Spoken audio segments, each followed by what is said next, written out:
Richardson out! Richardson out! Richardson out! Richardson out! Richardson out! Richardson out! Richardson out! Richardson out! Richardson out! Richardson out! Richardson out! Richardson out! Richardson out! Richardson out! Weaver out! Weaver out!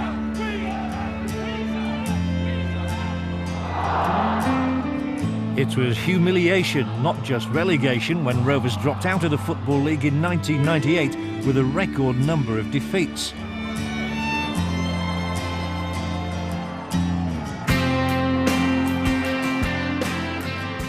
We're national, everybody wants to know, and everybody looks at our result tonight. It's how did our team go on, how did my next favourite team go on, how did Doncaster go on? Laughing stock in a pub, bet they lost. Rovers had 5 different managers during that ill-fated 97-98 season. That's a free kick! At one point, even chairman Ken Richardson, who later served 4 years in prison for burning down the main stand at Bellevue, was picking the team. Give us a club back, Richardson! Inverse, our stance is empty by the fans. Richardson! Richardson! Not far behind Richardson in the unpopularity stakes was commercial manager Mark Weaver, who also fancied himself as the next Brian Clough. Not always bickering, I've seen it all, I've heard it all, I'm not stupid, I hear what goes on.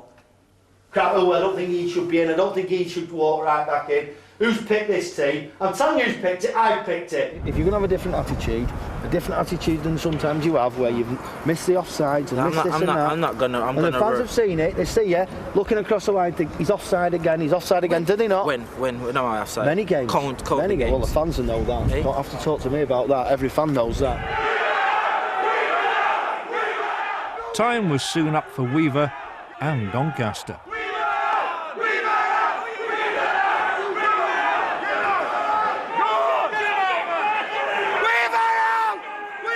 On the 2nd of May 1998, Rovers said goodbye to league football.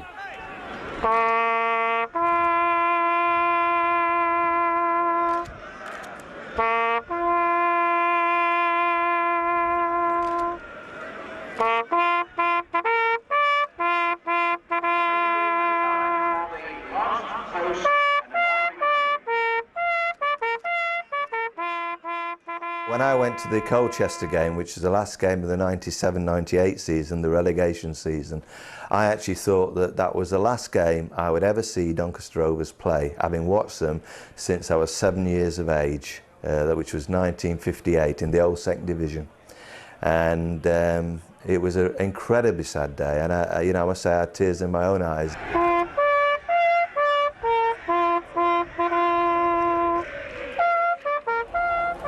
I've never felt like it before in my life. It was totally empty. Huge void inside me. Hopefully the phoenix will rise, so to speak, but I don't know. Out of every bad thing, something good has got to come. We want somebody who cares about Doncaster Rovers, with Doncaster people on the board, and then, and only then, will we go forward.